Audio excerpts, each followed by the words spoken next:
भगवान के घर देर है अंधेर नहीं। चंदू मुंबई शहर में रहने वाला एक बहुत ही ईमानदार आदमी था और उसका एक अपना ही कैफे था। वो सबकी मदद करता था। आइए आइए मेरे इस हार्ड कैफे में आइए, अपनी सारी थकान को भगाइए। हार्ड कॉफी, हार्ड चाय, सारी थकान भगाए। आइए आइए। Bhaiya, the food was really yummy. I'm loving your cafe, and from next time I'll be coming to your cafe only. Thank you so much for this yummy food. शुक्रिया madam जी, हम तो बस यही चाहते हैं कि हमारे कैफे ऐसे ही चलता रहे। Yes, sure, Bhaiya. Your cafe will definitely rock in the city because I know the food of your cafe is just so amazing. जी जी जी जी मैडम जी, धन्यवाद। आप इस यही बोले ना कि हमारा खाना बहुत अच्छा है। Gee, yeah, yes, this, I just only said this. ਓਏ ਵੀਰੇ ਚੱਲ ਮੇਰੇ ਪੈਸੇ ਕੱਢ। इस महीने ਦਾ किराया तू नहीं ਦਿੱਤਾ ਮੈਨੂੰ।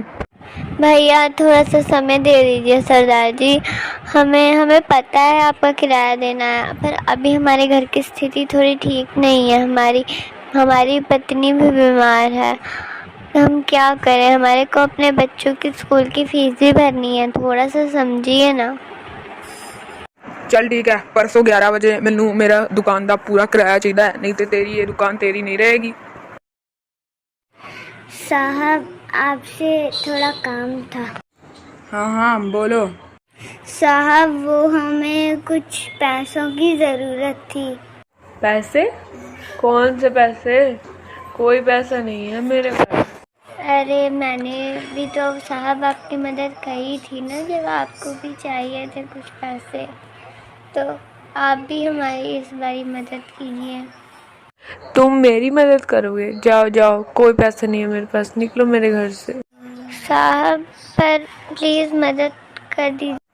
अब तुम जाते हो या फिर मैं सिक्योरिटी को बुला के तुम्हें मार मार के निकालूं? पता नहीं कहाँ कहाँ से आ जाते हैं। उसने बहुत लोगों से सहायता मांगी, बहुत लोगों के सामने मिन्नतें की, पर किसी ने उसकी मदद नहीं की।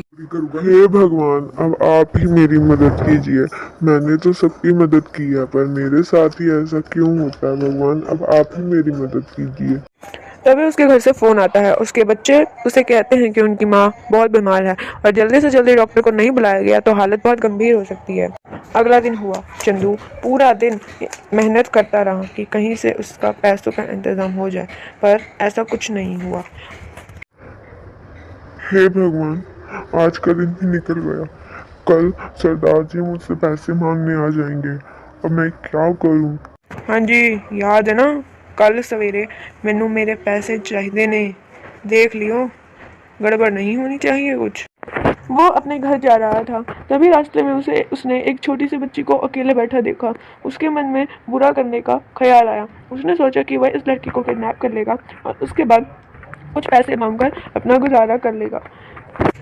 पर उस बच्ची के पास बैठा हुआ आदमी भी कोई अच्छा इंसान नहीं था। असलियत में वो उस लड़की को किडनैप करना चाहता था और वो एक बहुत ही ज़्यादा बड़ा क्रिमिनल था, और यह बात चंदू को बिल्कुल भी पता नहीं थी। बेटा बेटा मेरे साथ चलो। तू कौन है? ये मेरी बेटी है। चल खिसक जाए यहाँ से। आप चाहिए, हटिए यहाँ से, चलिए। वह क्रिमिनल चंदू की धमकी से डर जाता है, क्योंकि उसे लगता है कि चंदू उस बच्ची का कोई रिश्तेदार है, और पकड़े जाने के डर से वो वहाँ से भाग जाता है। फिर क्या कर रहे हो तुम मेरी बेटी के साथ? साहब हम कुछ नहीं कर रहे थे। चुप करो। मेरी बेटी को किडनैप करने की तुम्हारी साजिश थी क्या? नहीं पापा, ऐसा कुछ भी नहीं है। ये अंकल ने तो मुझे वो गंदे अंकल से बचाया है। ये अंकल तो बहुत अच्छे हैं पापा। थैंक यू भाई साहब, आपने मेरी बेटी को बचाया। Thank you so much. बोलो बोलो, तुम्हें क्या चाहिए? मैं तुम्हें जो मांगोगे वो दूंगा। मेरी बेटी मेरे लिए सबसे ज्यादा जरूरी है। तुम्हें क्या चाहिए?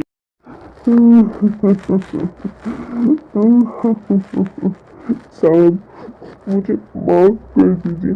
मैं तो आपकी बेटी को उठाने के लिए आया था, ताकि मैं उसका किडनैप करके कुछ पैसे कमा सकूं। पर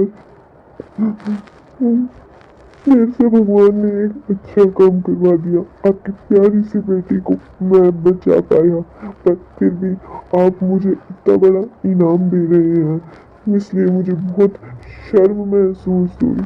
मुझे माफ कर दीजिए साहब। अरे चुप हो जाओ तुम, बिल्कुल भी मत रोको।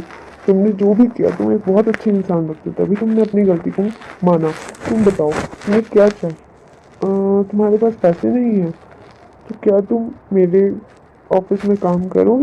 नहीं साहब, मेरा तो अपना कैफ़े है, लेकिन कुछ समय से मेरा कैफ़े बिल्कुल भी अच्छा नहीं चल रहा है और मुझे पैसों की कमी हो रही है। मुझे तो बस उधार चाहिए था। मैंने बहुत लोगों से मांगा, पर किसी ने भी नहीं दिया। बस इतनी सी बात, तुम पहले चुप हो। मेरे पास तुम्हारे लिए कुछ है। अब मेरी बात ध्यान से सुनो। मेरी बेटी के अलावा मेरे लिए इस दुनिया में कुछ भी ज़्यादा जरूरी नहीं। तुमने उसे किडनैपर से बचाया है और इसीलिए मैं तुम्हें इनाम के तौर पर 10 लाख रुपए देना चाहता हूँ। अरे नहीं साहब, मैं आपसे पैसे नहीं ले सकता। ये तुम्हें मैं कोई पैसे नहीं दे रहा हूँ, ये तुम्हारा इनाम है और तुम इसके हकदार हो। अरे साहब, इसके आगे मैं कुछ नहीं सुनूंगा। तुम्हें ये पैसे रखने ही होंगे। चलो बेटा, हम अब घर चलते हैं। जी पापा चलिए। साहब आपका बहुत बहुत शुक्रिया। कोई बात नहीं। तुम कल सुबह 10 बजे मेरे ऑफिस पे आकर अपने पैसे ले जाना। मेरा एड्रेस मैं तुम्हें SMS कर दूंगा। तुम मुझे अपना फ़ोन नंबर दे दो। जी साहब, मेरा फ़ोन नंबर है AB1212 चलो ठीक है, अब मैं चलता हूँ। भगवान आपका बहुत बहुत धन्यवाद। आपने आज मेरी मदद ही नहीं की, बल्कि मेरी गलती को भी सुधारा। मैं जो बुरा काम करने जा रहा था उससे भी मुझे बचाया। आपका लाख शुक्र है भगवान। धन्यवाद भगवान। इस कहानी से हमें यह सीख मिलती है कि हमें कभी भी कोई गलत काम नहीं करना चाहिए और भगवान पर भरोसा रखना चाहिए, क्योंकि जो भी अच्छे काम करता है उसके साथ कभी भी बुरा नहीं होता। एक बात हमेशा याद रखना, भगवान के घर में देर है अंधेर नहीं।